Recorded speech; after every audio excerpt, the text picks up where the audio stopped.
Assalomu alaykum, kanalimizga xush kelibsiz. E'tiboringizga qushqo'nmas, ya'ni Rastaropsha o'simligining foydali xususiyatlari haqida ma'lumotlar taqdim etamiz. Qushqo'nmas o'simligi xalq orasida keng miqyosda qo'llanib kelinadigan dorivor giyoh hisoblanadi. Xo'sh, uning qanday foydali xususiyatlari bor?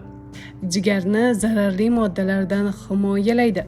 Ularning mikrob va turli zararlanishlarga chidamliligini oshiradi. O't hosil bo'lishi va chiqarilishini kuchaytiradi. Ovqat hazm qilishni yaxshilaydi. Limfa tizimini me'yorlashtiradi. Semirishning oldini oladi. Qonni tozalaydi. Moddalar almashinuviga ijobiy ta'sir ko'rsatadi. Qanday tayyorlanadi? 30 gram qushqo'nmas urug'ini maydalab 200 ml qaynagan suvda eriting.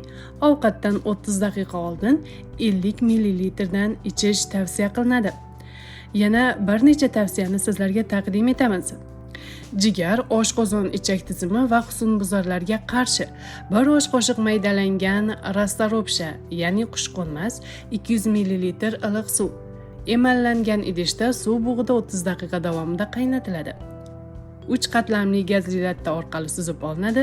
So'ng qaynoq suv bilan 200 ml gacha to'ldiriladi. Kuniga 3 mahal ovqatdan 20 daqiqa oldin 1 osh qoshiqdan ichiladi. Gepatitga qarshi 30 gram maydalangan urug' 500 ml suv bilan past olovda qaynatiladi. Suyuqlik yarim hajmga kamayguncha kutiladi. 10 daqiqa tindiriladi va suzib olinadi. Ertalab soat 8 dan kech 20:00 gacha 1 osh qoshiqdan ichiladi. Kurs 21 kun, 2 hafta tanaffus, so'ng yana 21 kun davom ettiriladi. Toksinlarni chiqarish va jigarni himoya qilish uchun 2 osh qoshiq quritilgan ildizli Rastaropshaga yarim litr qaynoq suv quyiladi, 1 kecha kunduz tindiriladi.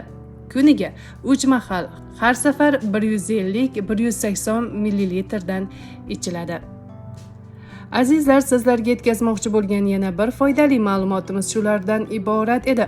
Hayron o'z kanalini kuzating va doimo sog' salomat bo'ling.